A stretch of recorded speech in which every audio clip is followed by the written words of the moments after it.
¿Qué tal, chicos? ¿Cómo están? Bueno, pues vamos a continuar con lo que nos quedamos la clase anterior. Recuerden que nosotros vimos lo que era la oración compuesta y espero que haya quedado claro y comprendido lo que es la oración compuesta. Y pues ahora vamos a ver todo lo que es la escritura de números. ¿Sí? Entonces recuerden que estamos viendo las formas de escrituras y vamos a ver la escritura de los números. Para la escritura de números tenemos dos: los romanos, que son en letras, y los arábicos, que son los números que nosotros conocemos, que tienen 10 dígitos, que van desde el 0 hasta el 9. ¿Sí? Desde el 0 hasta el 9. Entonces, vamos a ver nosotros cuándo utilizamos los números romanos, cómo utilizamos los números arábicos, que son los que nosotros comúnmente utilizamos, por ejemplo, en matemáticas, en física, en química, etcétera, ¿sí? Entonces, los números romanos yo voy a utilizar cuando vaya a hablar de siglos.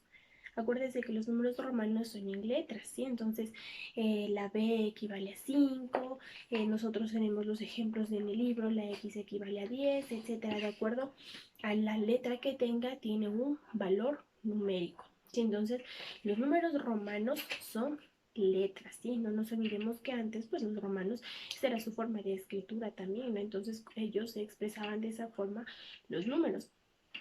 Cuando yo utilizo números romanos, pues cuando estoy hablando de siglos. Entonces recuerden en las lecturas que muchas veces hacemos en el siglo XXI, en el siglo XV, en el siglo XVII. ¿Por qué? Porque sabemos que cada letra tiene un valor. Utilizamos ahí los números romanos. ¿Cuándo más utilizamos los números romanos?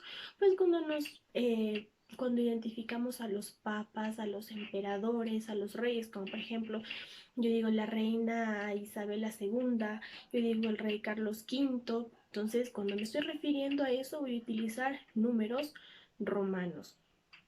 Y uno más cuando voy a utilizar números romanos, pues es cuando me refiero a los tomos, a los volúmenes de los libros, etcétera. En esos casos voy a utilizar números romanos. Entonces sabemos que en tres casos utilizo yo los números romanos.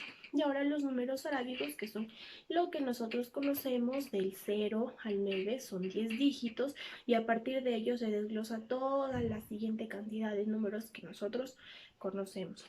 Los más importantes y los que quiero que pongan atención, pues son los ordinales, que me ayudan a poner un orden, es decir, primero, segundo, tercero, cuarto, etcétera, etcétera, etcétera. Esos son los números ordinales, por eso viene de orden, que tienen un orden específico, primero, segundo, etcétera, de acuerdo a la posición en la que se encuentren. Por lo demás, nosotros conocemos tanto los números romanos como los arábigos. Entonces es un tema que nosotros ya lo conocemos y que bueno, el libro nos da para que nosotros podamos resumirlo y ver en qué ocasiones utilizamos cada uno de ellos. Una vez explicado esta parte, pues actividad, como siempre digo yo, de la clase. Y como esta vez tenemos solo una horita de clase, entonces solo vamos a hacer una actividad. Y la siguiente pues va a quedar para la próxima clase. ¿Qué es?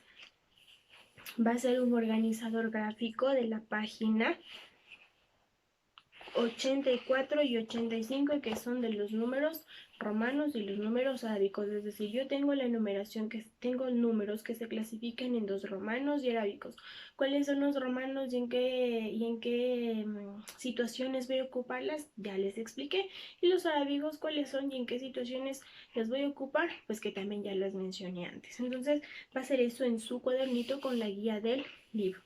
Posterior a eso, pues vamos a resolver las actividades de la página 84 y 85, que no son muchas. Mire, la primera dice: observa el reloj. Vemos el reloj que está aquí. Va usted a determinar la hora y va a identificar qué clase de números son esos. Como ya sabemos que son letras, pues yo sé que me van a decir que son pues números romanos. Entonces usted pone que son números romanos y va a poner qué hora está indicando este reloj. Posterior a eso, usted va a hacer las actividades de la página 85, que es decir, escribe en palabras los siguientes números.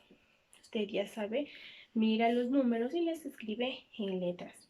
Y la segunda actividad que es escribe los ordinarios de los siguientes números. Recuerden, los ordinarios son los que nos dan orden, es decir, primero, segundo, veinteavo, vigésimo primero, segundo, vigésimo tercero, vigésimo cuarto, etcétera, de acuerdo al número que esté indicando aquí. Y el último es subraye los números que están escritos incorrectamente. ¿Ya? Entonces, usted va a ver aquí los números, los que estén mal, usted los va a volver a escribir bien en la parte de abajo, de acuerdo a cuándo utilizábamos números romanos y cuándo utilizamos números arábigos. Y entonces recuerde las tres instancias en las que usted utiliza los números romanos para ver si en esta frase, si en este párrafo de aquí están bien escritos o no. Por lo demás, creo que está todo claro. Recuerde, solo es una hora, entonces usted bien acabe su organizador gráfico y siga haciendo lo de las páginas, ¿sí? Si tiene alguna pregunta, alguna duda, no dude en escribirme, ¿sí? Nos vemos, chicos.